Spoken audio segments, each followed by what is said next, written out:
Welcome back guys to another video of class 11 business study chapter number 2 forms of business organization. In our previous video we discussed the different types of partners. हमने जो है हमारी पुरानी video में अलग अलग type के जो पार्टनर्स हुआ करते थे वो हमने डिस्कस करा था. आज हम डिस्कस करने वाले हैं पार्टनरशिप डीड के बारे में. तो generally what do we mean by partnership deed? It is a very important topic because it also come in class 12. Class 12th में भी इससे रिलेटेड कुछ चीजें आएंगी तो आपको जानना जरूरी है पार्टनरशिप डीड होती क्या है. स्टार्ट करते हैं हम. तो partnership deed is a written agreement which specifies the terms and condition that govern the partnership. तो एक प्रकार का रिटन एग्रीमेंट बनाया जाएगा पार्टनर्स के बीच में जिसमें सारी टर्म्स एंड कंडीशन लिखी होगी कि उनकी पार्टनरशिप में क्या क्या शर्तें रखी गई है. Means all the necessary conditions which are there in the partnership is written down as an agreement which is known as partnership deed. एक एग्रीमेंट होगा जो रिटर्न होगा जिसमें सभी शर्तें लिखी होती हैं कि क्या पार्टनर कर सकते हैं क्या नहीं कर सकते हैं. ये अपन अभी पॉइंट पढ़ेंगे सारे के कौन कौन से शर्तें उसमें आती हैं. तो वो रिटर्न एग्रीमेंट जो है वो कहलाता है partnership deed. Means it is a contract between partners. तो पार्टनरशिप डीड क्या होगा? जनरली एक कॉन्ट्रैक्ट होगा पार्टनर्स के बीच में. तो क्या क्या चीजें उसमें आती है वन बाय वन देखते हैं.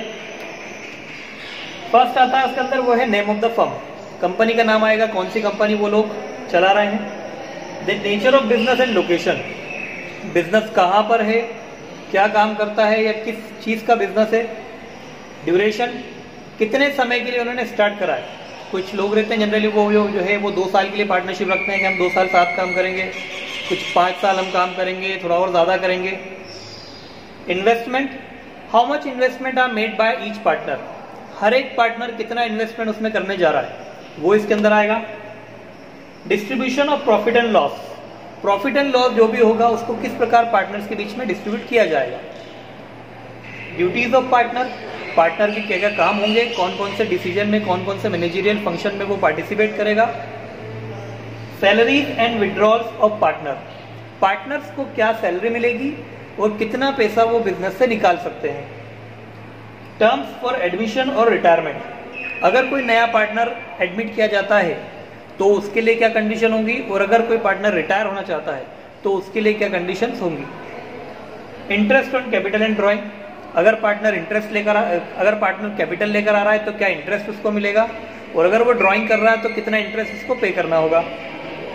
Procedure for dissolution. अगर पार्टनरशिप खत्म करना हो तो खत्म करने के लिए क्या कंडीशन रहेंगी, क्या प्रोसेस रहेगी. Accounting methods. कौन कौन से अकाउंटिंग मेथड होंगे जो जनरली यूज किए जाएंगे या किस अकाउंटिंग मेथड को फॉलो किया जाएगा. और लास्ट हमारे पास वो है मेथड ऑफ सॉल्विंग डिस्प्यूट्स. अगर पार्टनर्स के बीच में कभी कुछ लड़ाई झगड़े होते हैं या कुछ भी मतभेद होता है, कुछ कॉन्फ्लिक्ट्स क्रिएट होते हैं तो उन कॉन्फ्लिक्ट्स को किस प्रकार से दूर किया जा सकता है. ये होगी पार्टनरशिप डीड के अंदर. तो फिर से एक बार समराइज करते हैं पार्टनरशिप डीड को. तो partnership deed is a written contract और agreement between the partners which contains all the necessary terms and condition necessary for running the partnership.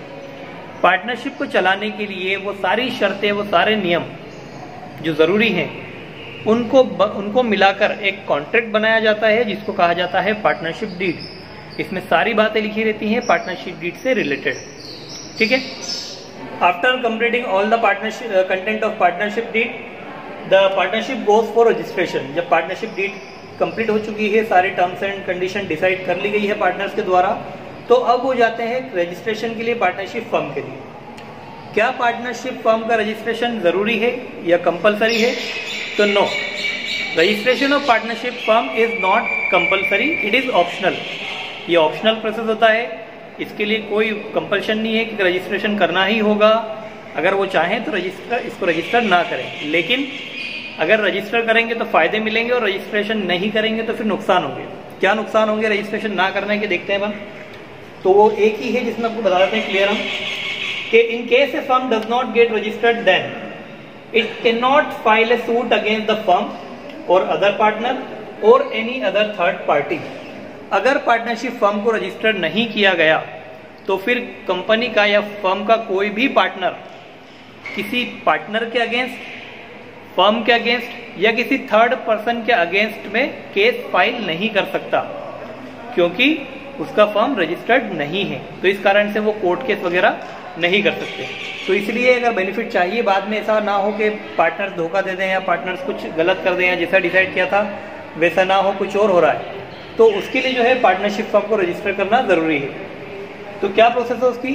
3 process है जनरली। सबसे पहली प्रोसेस होगी submission of application to the registrar.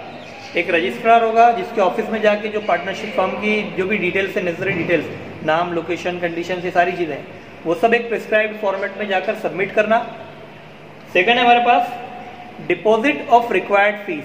जो भी required fees है, जो भी फीस वो लोग ले रहे हैं, उस फीस को डिपॉजिट करना रजिस्ट्रार के पास। और थर्ड आता है issue of certificate of registration by the registrar. जब रजिस्ट्रार पूरी तरह से चेक कर लेगा कि हाँ सब कुछ ठीक है, पूरी तरीके से ये लोग काम, मतलब सही तरीके से फॉर्मेट वगैरह है, सब कुछ ठीक है, तो रजिस्ट्रार उनको एक सर्टिफिकेट इशू करेगा रजिस्ट्रेशन का, जो कि ये प्रमाणित करेगा, जो ये सर्टिफाई करेगा कि कंपनी रजिस्टर हो चुकी है।